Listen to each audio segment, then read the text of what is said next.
তুমি কিন্তু দিন দিন অনেক হিংস্র হয়ে যাচ্ছ। তুমি ওটা তাকে দিয়ে দিলেই পারতে। তোমার পছন্দের জিনিসটা যদি আমি দিয়ে দিতাম তখন তুমি আমাকে বলতে প্রথম ওয়াইফ, এই জন্য আমি দিয়ে দিয়েছি। আর কতবার বলবো যে আমি আপনাদের বৌমা না? কথাটা কি কানে যাচ্ছে না? কি যে বলেন ভাবি, আপনি আমার বন্ধুর স্ত্রী। তোর একটা সুসংবাদ আর আমি তোর জন্য মিষ্টি নিয়ে আসবো না, এটা কি হয় বল? কিসের সুসংবাদ? ও তো মা হতে যাচ্ছে। কেন বলেছো আমি বাবা হতে যাচ্ছি? আমি সত্যি সত্যি প্রেগনেন্ট, আর আমার গর্ভের সন্তান তোমার। আমার সাথে অবশ্যই কোনো না কোনো চক্রান্ত হচ্ছে। যদি বাচ্চা হয়ে যায়, সেই বাচ্চার কারণে যদি তার মধ্যে একটা ইন্টিমেসি বাইরে যায়, তখন কি করবা? এখন ও যদি ওর সন্তান নিয়ে তোমার সঙ্গে থাকতে চায় তখন কি করবে? তার পেটে যে বাচ্চাটা আছে সেই বাচ্চাটার বাপ অন্য কেউ, তুমি না। তাহলে এই বাচ্চা কার?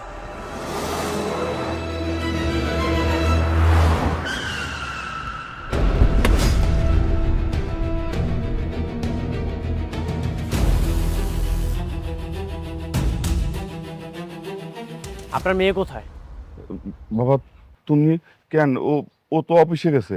অফিসে গেছে নাকি অফিস নামে কোনো ক্লাবে গেছে? কি কইতাছে সব? আপনার মেয়ে যেমন চরিত্রহীন নষ্ট একটা মেয়ে, সেটা আমার কখনোই জানা ছিল না।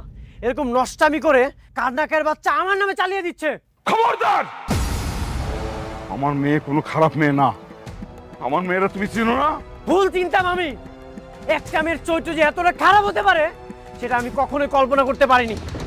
এর ফল ওকে ভোগ করতেই হবে। বাবা, তুমি মনে হয় ভুল করতেছো। হ্যাঁ, আমি ভুল ছিলাম। এতিম তো, ছোটবেলা থেকে আমি আমার বাবা মার আদর পাইনি, কিন্তু আমি আপনাদেরকে পেয়েছিলাম। আপনাদেরকে আমি আমার আপন বাবা মার মতো পেয়েছিলাম, কিন্তু আপনাদের পরে আর কখনোই কাউকে আমি আপন ভাবতে পারিনি। সেই আপনারা আমাকে এমন ভাবে আঘাত করলেন যে এই ক্ষতটা কখনোই ভালো হবার নয়। এখন আমি খুবই স্পষ্ট, এই সব কিছুর সাথে আপনারা দুইজন জড়িত। আপনারা আপনার মেয়েকে দিয়ে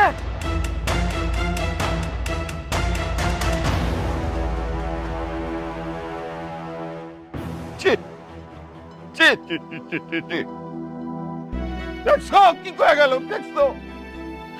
তুমিও তো অস্থির হয়ে যাইতেছো। মেঘলা রাইতে দাও, ওর থেকেও শুনি কি হইছে।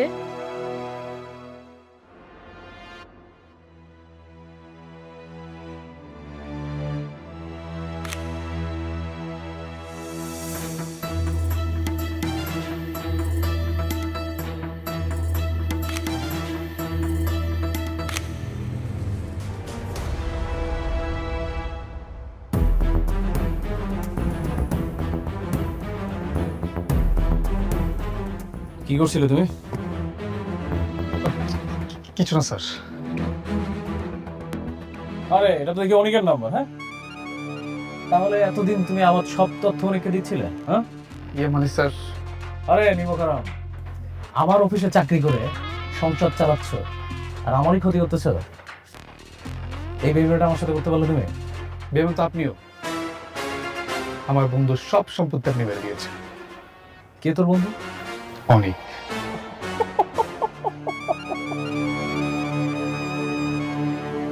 অনেক তোর বন্ধু? এখন যদি আমি তোকে পুলিশে দেই তাহলে তোর অনেক বাপ কি তোকে ছাড়াইতে পারবে? পুলিশে দিবেন দেন, আমরা এসবের ভয় পাই না। এই যে মিস্টার রাতুল, আমি যদি আপনার মামলা দিই, আপনি টিকতে পারবেন তো? তুই আমার নামে কি মামলা দিবি? আপনি যে অনেকের সিগনেচার কপি করে তার সব সম্পত্তি আপনি নিজের নামে করে নিয়েছেন। ও আচ্ছা, তাহলে তো তোমাদের বিগ প্ল্যানিং। হ্যাঁ, আমার তাহলে এই পুলিশে দেওয়ার প্ল্যানিংটা বাদ। তোমরা তো খেলতে চাচ্ছ না দুই বন্ধু? যাও দুই বন্ধু মিলে প্ল্যানিং করো। তোমাকে আমি ছেড়ে দিলাম। আমার না সব প্ল্যানিং রেডি আছে। আমি দেখবো তোমরা আমার কি চেপতে পারে। রাতুল,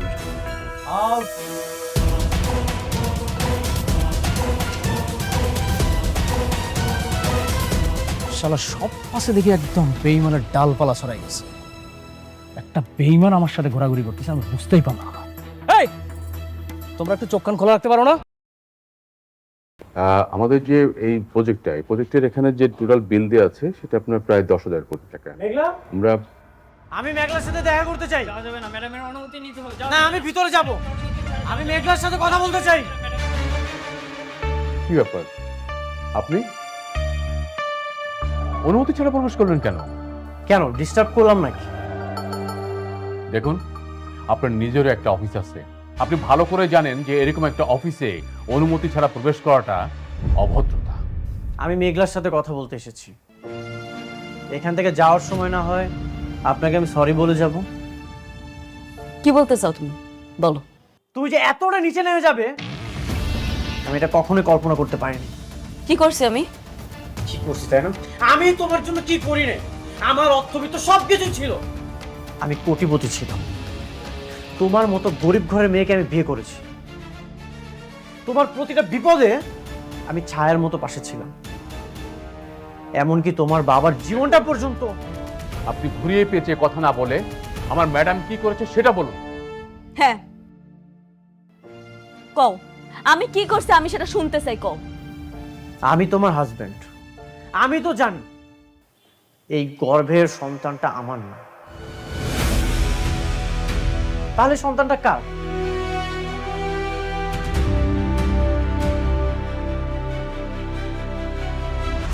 কার সন্তান মানে? কি আবল তাবল বলছেন আপনি? চোখের সামনে একটা মানুষের চরিত্র কলঙ্ক লাগিয়ে দিচ্ছেন। এই প্রশ্নটা আমাকে না করে মেঘলাকে এই প্রশ্নটা করেন। চরিত্রহীনকে চরিত্রহীন বলবো না তো কি বলবো? নাকি মডার্ন ভাষায় অন্য কোনো নাম আছে? কি বলতে চাও তুমি, স্পষ্ট করে বলো। আমি ডিভোর্স চাই।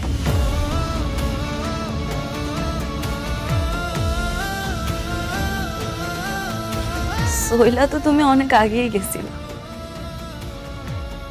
এখন শুধু বাহানা খুঁজতেছ। না, সবই মানলাম তোমার আমার কাছ থেকে মুক্তি লাগবে, কিন্তু আমার কাছ থেকে মুক্তি নেওয়ার জন্য তুমি যে আমার এত বড় একটা অপবাদ দিবা সেটা আমি মাইনা নিতে পারলাম না। তুমি আমার যে অপবাদটা দিছো না, এরপরে তোমার লাগে কথা কর রুচি আমার আর নাই। তোমার এই মুখটাও আমি আর দেখতে চাই না, চইলা যাও। আমিও তোমার মুখটা দেখতে চাই না। যার হাজবেন্ড থাকার পরেও অন্য একটা পুরুষের স্পর্শের প্রয়োজন হয়, তার সাথে আমি সম্পর্ক রাখতে চাই না। একটা কথা মনে রেখো, যে ঠকে সে কাঁদে, এমনকি যে ঠকায় সেও কাঁদে। পার্থক্যটা শুধু দুদিন আগে আর পরে।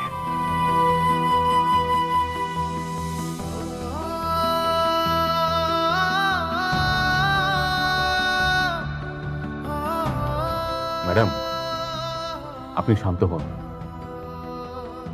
ওনার কথা আপনি কিছু মনে করেন না, আপনার মনকে শক্ত করুন। আমি আর আমার খোদা ছাড়া আমার পরিবারও জানে না আমি কতটা কষ্টে আছি। হয়তো ডিভোর্স চাইতেছে, ঠিক আছে, হরে আমি মুক্তি দিয়া দিব। ডিভোর্সের সিদ্ধান্ত ভেবেচিন্তে নিতে হয়, কারণ একবার ডিভোর্স হয়ে গেলে সবকিছুই শেষ। আমি সব ভাইবা চিন্তায় সিদ্ধান্ত নিয়েছি, আমি আর সংসার করব না। মারে পাগলামি করিস না। এই মাইয়া মানুষের সংসার যদি একবার ভাঙ্গা যায়, সেই সংসার আর জোড়া লয় না। মা, আব্বা তুমি এখন কি চাও? আমি গিয়ে ওর পায়ে ধরি? সে তো আরেকজনের বিয়া কইরা দিব্যি সংসার করতেছে, কার আশে আমি অপেক্ষা করুম? আব্বা তুমি কও। যুক্তি খারাপ না, তার মানে ডিভোর্সের সিদ্ধান্ত ফাইনাল, তাই তো? হ, আপনি সবকিছু রেডি করেন। ও মা, তোর পেটের সন্তানটার কথা একবার চিন্তা কর। ওই দুনিয়াতে আসার আগেই ওর বাপের তুই তালাক দিয়ে দিবি? আপনি প্রেগনেন্ট? এ কথা তো আগে বলেননি। প্রেগনেন্ট অবস্থায় ডিভোর্স হয় না। হবে না? কেন হবে না? কারণ এটা নিয়ম নেই। স্ত্রীর গর্ভে যদি সন্তান থাকে, সন্তান প্রসবের আগে ডিভোর্স হয় না। এটা কেমন কথা? পেটে সন্তান থাকলে মানসিক যন্ত্রণা নিয়ে হইলো স্বামীর লগে সংসার করতে হইব? আপনি আপনার মতো থাকেন, কিন্তু যেটা নিয়মে নেই সেটা করতে পারবো না। আমার স্বামী আমার পেটের সন্তানটারে স্বীকার করব না, একটা মায়ের কাছে এটা কত বড় অপমান সেটা আপনি বুঝেন? আর তাছাড়া আমার সন্তানটা বড় হইয়া কি পিতৃ পরিচয় দিব কন? এমন একটা মানুষের সাথে কেমনে সম্পর্ক রাখবো আপনিই কন? শোন মা, আমরা সবাই মিলা জামাই বাবাজিরে হাতে পায়ে ধরি। আমার মনে হয় আমাকে কথা সে ফেলতে পারবো না। তবুও মা তুই তালাক দিস না। আম্মা তোমরা এগুলা কি কইতাছো? কেন হাতে পায়ে ধরতে যাইবা? আমি বারবার কইতাছি আমি সংসার করুম না। সন্তানের স্বীকার করবে না কেন? এটা কি মগের মূল্যক নাকি? আপনি যদি 100% নিশ্চিত থাকেন মামলা করেন। মামলা করমু? অবশ্যই করবেন, কারণ তার জন্ম দেওয়া বাচ্চা যদি স্বীকার না করে তাহলে আপনার বাচ্চা বড় হয়ে কি পরিচয় পাবে? মানুষ তো একে খারাপ চোখে দেখবে। কি কোন এটা? এই স্ত্রী হয়ে স্বামীর বিরুদ্ধে মামলা করব? হ আব্বা, উনি একদম ঠিক কথা কইছে। আমি মামলা করব।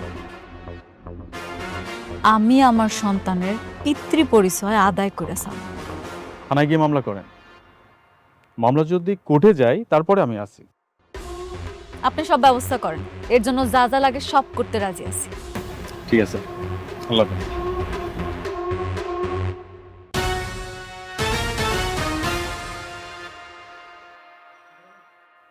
বৃষ্টি, তোমার পথের কাঁটা দূর হচ্ছে, এখন থেকে আর চিন্তার কোনো কারণ নেই। কিসের কাটা? মানে বুঝতে পারছো না? মেঘলা ডিভোর্স দেওয়ার জন্য রাজি হয়ে গেছে। ওকে আমি এমন ভাবে বলেছি, ও রাজি হয়ে গেছে। সত্যি? এত সহজে রাজি হয়ে গেল?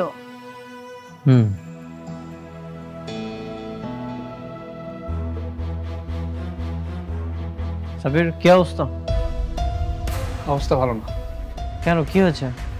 আজকে ডকুমেন্ট পাঠাতে গিয়ে রাতুল কাছে ধরা পড়ে গেছি। সে জেনে গিয়েছে আমি তোমার লোক। কি বলতেছো? শিট, এখন কি হবে? আমি বুঝতে পারছি না এখন আমি কি করব। ঠিক আছে, ও যেহেতু জেনেই গেছে তাহলে তো আর কিছু করার নেই। খেলাটা এখন অন্যভাবে খেলতে হবে। তুমি এখন থেকে আমার সাথেই থাকো। ঠিক আছে, আমি তোমার পাশে আছি। আরে এটা তোমরা সমাধান করে ফেলো না, সব কিছুর জন্য আমারে ফোন করলে হবে? হ্যাঁ, রাখো ফোন, রাখো। স্যার আসসালামু আলাইকুম। ওয়ালাইকুম আসসালাম, বসেন। কি দরকার বলেন। স্যার আমি আমার স্বামীর বিরুদ্ধে মামলা করতে চাই। স্বামীর বিরুদ্ধে? কি স্ত্রী নির্যাতন নাকি দেনমোহরের টাকা, কোনটা? না না, এগুলা কিছু না। আমার সন্তানের অস্বীকার করতেছে, সেই জন্যই মামলা করব। সন্তান স্বীকার করতেছে না? সে কি খুব বড় লোক, টাকা পয়সা আছে? অনেক বড় লোক, টাকা পয়সা আছে। বুঝছি, এরকম মামলা অহরহই আসে। বড় লোকের এই, এগুলো তো কথা হয় কেন? চুপ করতে কত? হ্যাঁ, চুপ করে দাঁড়া থাক। বড় লোকের ছেলেরা আপনাদের মতো গরিব মেয়েদেরকে পটাইয়া বিয়ে শাদী করে, এরপরে পেটে একটা সন্তান আসলে পুরুষ করে এটা পড়ে। হ্যাঁ, আপনি ঠিকই ধারণা করছেন, হইতে পারে আপনার কথা ঠিক, কিন্তু স্যার আমি এখানে মামলা করতে আইছি, আপনি একটু মামলাটা লেখেন। একটা বুদ্ধি দেই আপনারে। দেখতে দেখতে আমারও চাকরির বয়স তো কম হইল না, এরকম মামলা প্রতিনিয়ত এখানে আসতে থাকে। আজকে আপনি মামলা করে যাবেন, কয়দিন পরে দেখা যাবে স্বামীরে বগল দাবা করে আমার কাছে আসছেন, আইসা বলতেছেন স্যার আমি ভুল করে মামলাটা করে ফেলাইছিলাম, এখন মামলাটা তুলে নিতে চাই। এগুলা অসংখ্যবার ঘটছে আমার সাথে। তাই বলি কি, তার সাথে সমঝোতা করে ফেলেন, মামলা করে কোনো লাভ নাই, মিটে যাবে। স্যার আমি বুঝতে পারছি আপনি যেটা বলছেন, কিন্তু আমি সমঝোতা করতে আসি নাই স্যার। আমি আমার সন্তানের অধিকার চাই, আর সেই অধিকার আদায়ের জন্য যা যা করা লাগে আমি সব করব। আপনি দয়া করে মামলাটা লেখেন। বুঝে না, ভালো একটা বুদ্ধি দিলাম, বুঝে না। আপনারা যে কেমন মানুষ এটা আমিও বুঝি না। বুঝা না বুঝা কারো ঘাড়ে ঝুলা পড়েন, বিপদে পড়লে পুলিশের কাছে আসেন। বলেন, নাম বলেন। মেঘলা। আপনার নাম তো আমি জানতে চাই নাই, যার নামে মামলা করতে আসছেন তার নাম বলেন। লেখেন মোহাম্মদ মোহাম্মদ আব্দুল্লাহ আব্দুল্লাহ অনিক। কার নাম বললেন? ওনাকে তো আমি চিনি। হ্যাঁ? উনার নামে কোনো মামলা নেওয়া যাবে না। কেন মামলা নেওয়া যাবে না? উনি হয়েছে যে রিয়েল এস্টেট কোম্পানির মালিক, আর এখন অবশ্য ওনার নাই কোম্পানিটা, উনি ওনার শ্বশুরেরটা দেখাশোনা করেন। আরে বাবা রে, উনি একজন সম্মানিত মানুষ। সম্মানিত মানুষের সম্মান আমি নষ্ট করি কি করে? সম্ভব না। আপনি যান। আপনি মামলাটা নিবেন না? আমি বললাম তো মামলা নেওয়া যাবে না ওনার নামে। আপনি প্লিজ এখন যান। স্যার আরেকবার রিকোয়েস্ট করতেছি, আপনি কি মামলাটা নিবেন না? আমিও শেষবার আপনারে বলতেছি, আপনি দয়া করে যান, না হলে কিন্তু আমি খারাপ ব্যবহার করতে বাধ্য হব।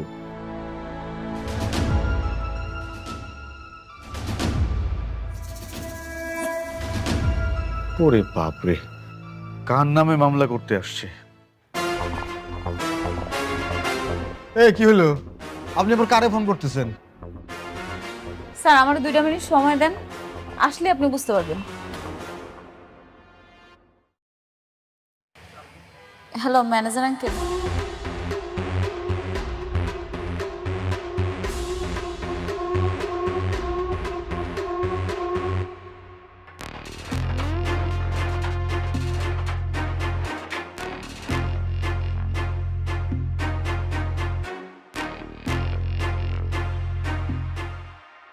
কি?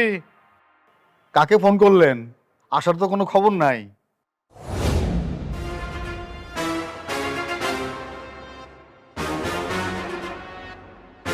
কি হয়েছে অফিসার? স্যার, আপনি ম্যাডামের সাথে খারাপ ব্যবহার করছেন কেন? আপনি ওরা মামলা নিচ্ছেন না কেন? স্যার ম্যাডাম মানে আমি ঠিক বুঝলাম না স্যার। আপনি মানে আপনার মতন একজন মানুষ এরকম ফকিন্নি মার্কা একটা মেয়েকে ম্যাডাম বলবে, আমার ঠিক মাথায় ঢুকছে না। আপনি জানেন উনি কে? না। উনি শালিমার বিল্ডার্স গ্রুপের একমাত্র উত্তরাধিকারী। শালিমার গ্রুপের বর্তমান মালিক মিসেস শালিমার চৌধুরী।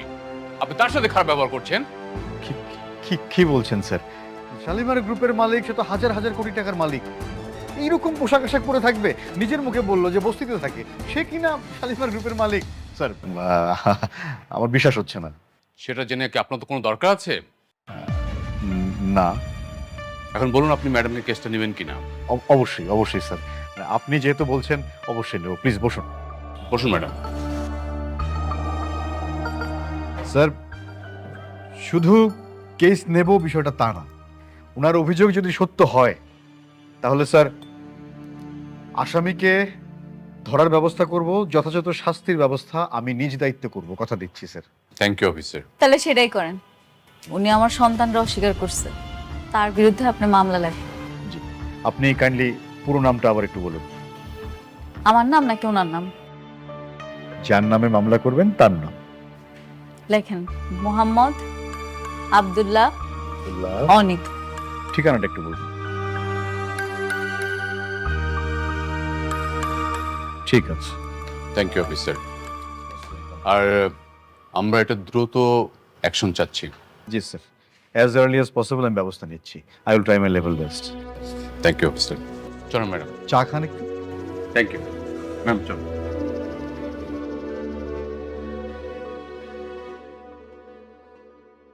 ম্যাডাম, আমাদের এই প্রজেক্টের এটা হচ্ছে আপনার লেআউটটা। আচ্ছা, এখানে আপনার 4টে বেডরুম। হ্যাঁ, এটা স্পেসটা। মেঘলা? তুমি নাকি আমার নামে মামলা করেছো? আমি আমার সন্তানের পরিচয়ের জন্য যা যা করা দরকার সব করি। সন্তানের পরিচয় দিব মানে? ও আচ্ছা, এখন আমাকে মানতে হবে এই সন্তান আমার? তুমি যে মামলাটা করেছো এটা তো মিথ্যা মামলা। তুমি কেন আমার নামে মামলা করেছো? সেটা তো পুলিশে প্রমাণ করবে এটা মিথ্যা মামলা না আসল মামলা। পুলিশ প্রমাণ করবে? পুলিশ কি প্রমাণ করবে? হ্যাঁ, তুমি আমার নামে মামলাটা তুলে নাও, না হলে কিন্তু আমি তোমার নামে মানহানির মামলা করব। মামলা করতে চাও? করতে পারো। করতে পারো মানে? তুমিও চাও? আমি তোমার সাথে ঝামেলা করি, আমাদের মান সম্মান নষ্ট হোক, থানায় যে তোমার সাথে লড়াই করি, এটাই চাও তুমি? আমি শুধু চাই আমার সন্তানের পরিচয়। তুমি আমার সন্তানটারে নিজের সন্তান বলে পরিচয় দাও, আমার আর কিচ্ছু লাগবে না। আমার তোমার টাকা পয়সা সন্তানের দায়িত্ব নিতে হইবে এমন কোনো কিচ্ছু লাগবে না, তুমি শুধু সন্তানের পরিচয়টা দাও। দায়িত্ব নিব মানে? যার সন্তান তার কাছে যাও। ওকে ফাইন, ঠিক আছে, আমি তোমার সাথে থানাতে যেই লড়াই করব, দেখি পুলিশ কি প্রমাণ করতে পারে। চলো। হ্যাঁ যাইতেছি, যাইতে তো হবে। তুমি নিচে গিয়ে অপেক্ষা করো, আমি আসতেছি। যাও। আপনি কোনো চিন্তা করবেন না, আমি আছি আপনার পাশে। ঠিক আছে, আপনি থাকেন, আমি যাইতেছি। জি please. Uncle, aunty, uncle, aunty আপনারা কোথায়? এই শান্তা। রাতু, তোমাকে এত খুশি দেখাচ্ছি কেন? আর তার আগে বলো যে আঙ্কেল আন্টি কোথায়? এই তো আমরা। কি ব্যাপার বাবা? যাই তো খুশি। আঙ্কেল আন্টি আপনারা তো খেলা জমিয়ে দিয়েছেন একদম। কিসের খেলা? আপনাদের কথা বিশ্বাস করে অনিক আর ওর বউয়ের মধ্যে ঝগড়া লেগে গেছে। অনিকের বউ এখন নিজে থেকে ওকে ডিভোর্স দিতে চেয়েছে। সত্যি? হ্যাঁ। তাইলে তো আমার কষ্ট সার্থক হইছে। ইস রে, কত যে মিছা কথা বানায় বানায় কইছি। অনিক এখন চাইলেও আর আমার প্রজেক্টটা দায়িত্ব নিতে পারবে না, কারণ ওর বউয়ের সাথে এখন ওর সম্পর্কটা একদম যুদ্ধের মতো। এই যুদ্ধটা দীর্ঘায়িত হোক, অনেক বড় হোক। আপনি এমন দোয়া করেন যেন এটা টু বি কন্টিনিউ হয়। একদম একদম একদম একদম। আন্টি অনেক প্রেশার মধ্যে ছিল, শরবত খাবেন না খুশিতে? যা নিয়ে আসেন তাড়াতাড়ি, আমরা একটু খুশি। বসো।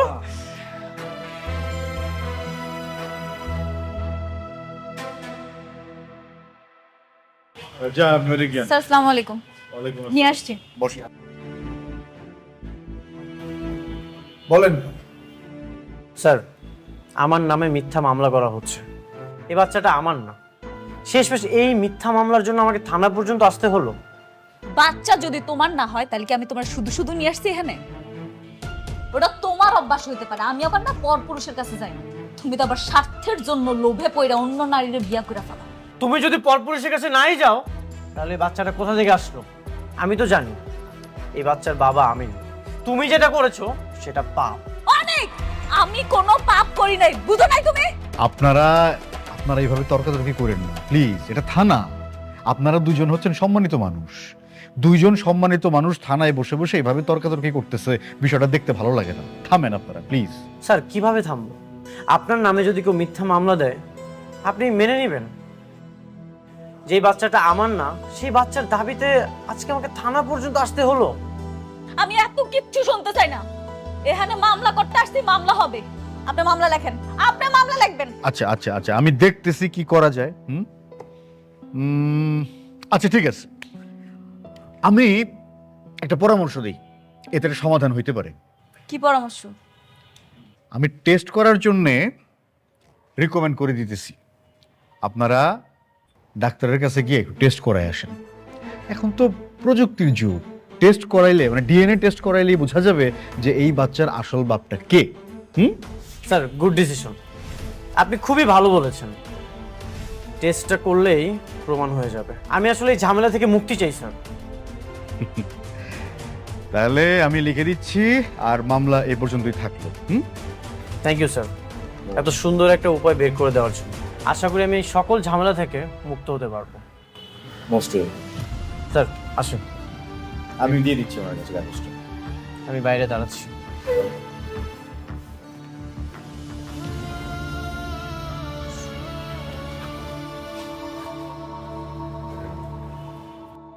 আপনারা হইলেন বড়লোক মানুষ, নানান জায়গায় আপনাদের চলাফেরা, নানান মানুষের সঙ্গে মেলামেশা।